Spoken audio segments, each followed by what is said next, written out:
শারীরিক অসুস্থতা তো এখন মানুষের প্রতিনিয়ত সঙ্গী, কিন্তু মানসিক অসুস্থতা।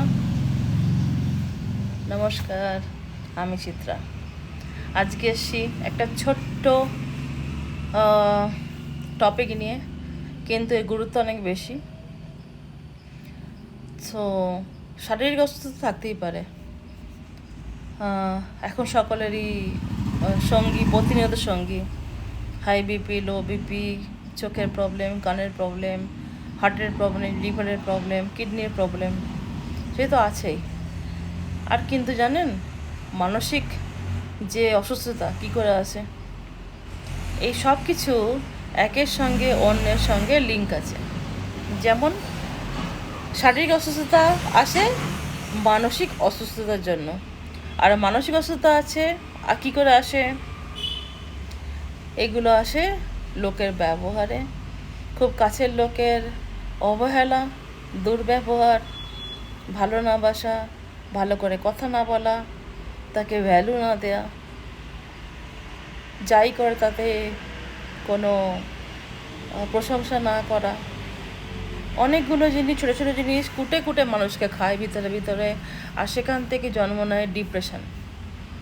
অ্যান্ড ডিপ্রেশন অসুস্থতা এমন একটা জিনিস যার কোনো ওষুধ নেই। সাইকিয়াট্রিস্টের কাছে গেলেও যে ঠিক হবে এর কোনো গ্যারান্টি নেই। আপনাকে পরের পর আপনাকে অ্যাপয়েন্টমেন্ট নিতে হবে, সিটিং নিতে হবে, আপনি খানিকক্ষণের জন্য ঠিক হবেন, বাড়ি ফিরবেন, আবার ব্যাক টু স্কোয়ার ওয়ান। তাই আপনাকে বুঝতে হবে মানসিক দিক থেকে সুস্থ থাকতে হবে। মানসিক সুস্থ থাকলে আপনি শারীরিক সুস্থতা অটোমেটিক্যালি থাকবেন, 100% গ্যারেন্টি।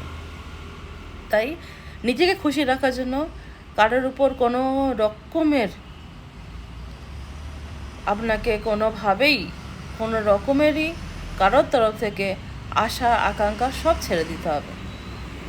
যে আমাকে সামনে থেকে কেউ এসে ভালো বলবে, আমি এটা করলে আমাকে প্রশংসা করবে, আজকে আমাকে দেখতে ভালো লাগছে শাড়িতে, জামাতে, চুড়িদারে, এই ড্রেসটা পরে, ওয়েস্টার্নটা পরে, আমাকে কেউ বলার থাকবে না, এটা মাথা নিয়ে নিতে হবে।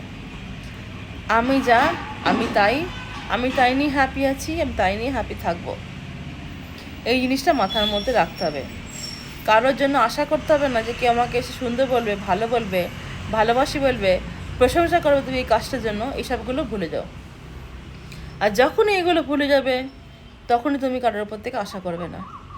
আর যে মুহূর্তে তুমি আশা করা বন্ধ করবে, তোমার এই যে অহেতুক জিনিসগুলো, আমাকে যদি বলে এই সেই, যদি তবে নদী, কেন, কবে, কী জন্য, সব প্রশ্ন মাথা থেকে চলে যাবে। নিজেকে হ্যাপি রাখবে, নিজে হ্যাপি থাকবে। আর তখনই দেখবে তোমার হ্যাপিনেসের জন্য তোমার প্রচুর রোগ যেগুলো গায়েব হয়ে যাচ্ছে। কারণ তুমি যখন হ্যাপি থাকছো, তোমার মন বলছে তুমি বেস্ট, তুমি সব পারো, গুড জব, ব্রাভো, আরও অনেক অনেক অনেক কিছু। নিজেকে হ্যাপি রাখো, খুশি থাকো। দেখবে মানসিক খুশি থাকলে, মানসিক শান্তি থাকলে শারীরিক অনেক অসুস্থতার মোকাবিলা করা যায় এবং সুস্থ হয়ে সেরে ওঠা যেতে পারে। তো কারোর উপর কোনো আশা না করে, নিজের প্রতি বিশ্বাস করে, মানসিক দিক থেকে স্ট্রং হও, শারীরিক দিকে থেকে স্ট্রং তুমি অটোমেটিক্যালি হয়ে যাবে। তো আজকে ছিল আমার এই ছোট্ট বক্তব্য। আশা করি ভালো লাগবে। যদি ভালো রাখে প্লিজ এসে কমেন্ট করো, সাবস্ক্রাইব করো, আর লাইক করো ভিডিওটাকে। ঠিক আছে? তো আবার কোনো নতুন টপিক নিয়ে আবার নতুনভাবে আসবো। ততক্ষণের জন্য বাই, সি ইউ।